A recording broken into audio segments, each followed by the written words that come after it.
C Joseph Vijay எனும் நான்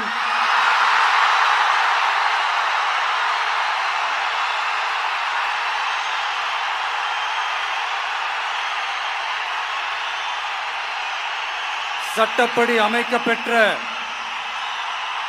இந்திய அரசியல் அமைப்பின்பால் உண்மையான நம்பிக்கையும் மாறா பற்றும் கொண்டிருப்பேன் என்றும் இந்திய நாட்டின்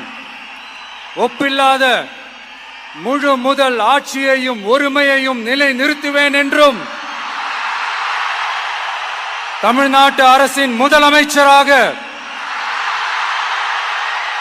உண்மையாகவும் உளச்சான்றின்படியும் என் கடமைகளை நிறைவேற்றுவேன் என்றும்